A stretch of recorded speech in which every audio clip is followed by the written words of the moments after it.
और इस बीच बड़ी जानकारी आपको दे देते हैं। दिल्ली चुनाव को लेकर कांग्रेस सीसी की बैठक हुई है और दिल्ली की 28 सीटों को लेकर उम्मीदवारों के नाम तय कर दिए गए हैं। कालकाजी सीट से अलका लांबा का नाम तय।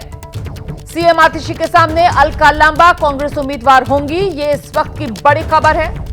आतिशी के सामने कांग्रेस ने अलका लांबा को उम्मीदवार बनाया है। सीमापुरी से राजेश लिलोठिया, जंगपुरा से फरहाद सूरी का नाम है, मटिया महल से आसिम अहमद, बिजवासन से देवेंद्र सहरावत का नाम है। आज की बैठक में कुल 35 सीटों को लेकर चर्चा हुई, जिनमें 28 सीटों पर उम्मीदवारों के नाम तय कर दिए गए। सीधे आपको लेकर चलते हैं, हमारे साथ हमारे सहयोगी जैनेंद्र इस वक्त मौजूद हैं। और जैनेंद्र, तस्वीर साफ कर दी है, कांग्रेस पार्टी ने सामने आतिशी, दिल्ली के मुख्यमंत्री के अलका लांबा को कांग्रेस पार्टी चुनाव मैदान में उतारने जा रही है।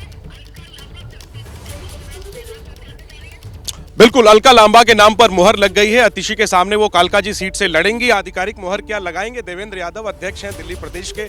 क्या कालकाजी से अलका लांबा का नाम तय हो गया? देखिए, बहुत सारी सीटों पे चर्चा हुई है और मुझे खुशी है कि हम ये अनाउंसमेंट होगी उसमें बहुत अच्छे नाम आपको देखने को मिलेंगे, जिसमें युवाओं को भी मौका मिलेगा, जिसमें महिलाओं को भी मौका मिलेगा। लेकिन साथ से आप बंधे हैं, मैं जानता हूं, लिस्ट से पहले नहीं बोलेंगे, लेकिन क्या कालकाजी से एक सरप्राइज हमें देखने को मिलेगा, हम ये कह सकते हैं?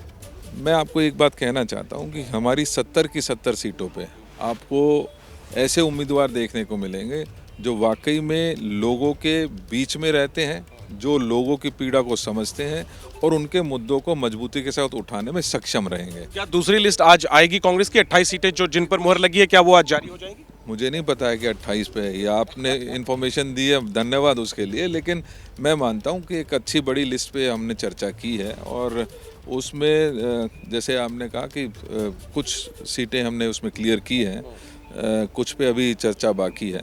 एक बार जब वो चर्चाएं पूरी हो जाएंगी उसके पश्चात ही वो लिस्ट को हम जारी करेंगे। ठीक है, तो देवेंद्र यादव प्रदेश अध्यक्ष, देखिए कुर्सी के अनुशासन से बंधे हुए हैं, कुछ भी वो किसी भी खबर की पुष्टि फिलहाल नहीं कर रहे हैं ऑन रिकॉर्ड, लेकिन सूत्रों ने हमें ये बड़ी जानकारी दे दी है कि आतिशी के सामने, मुख्यमंत्री दिल्ली की आतिशी के सामने कालकाजी सीट से कांग्रेस की उम्मीदवार अलका लांबा होने जा रही हैं। उनके नाम पर मुहर लग चुकी है और अलका लांबा के अलावा 28 सीटों पर दिल्ली की जो है वो कांग्रेस की केंद्रीय चुनाव समिति की बैठक में मुहर लग चुकी है, जिनमें जंगपुरा सीट, जहां से मनीष सिसोदिया चुनाव लड़ रहे हैं, इस बार वो उन्होंने सीट बदली है, वहां से फरहाद सूरी वरिष्ठ नेता है इलाके के, उन्हें कांग्रेस ने उम्मीदवार बनाया है। सीमापुरी सीट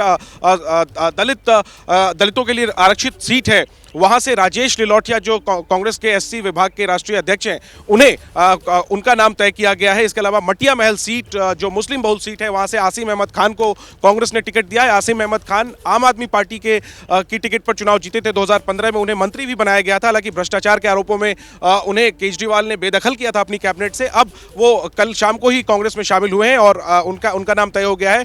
ऐसी एक और सीट है बिजवासन, वहां से कर्नल देवेंद्र सहरावत को कांग्रेस ने टिकट दिया है। कर्नल सहरावत भी 2015 में आम आदमी पार्टी की टिकट पर विधायक बने थे और फिर उनका पार्टी से अलगाव हो गया, बीजेपी शिवसेना होते हुए कल शाम वो भी कांग्रेस का दामन उन्होंने थामा है और उनका नाम भी तय हो गया है।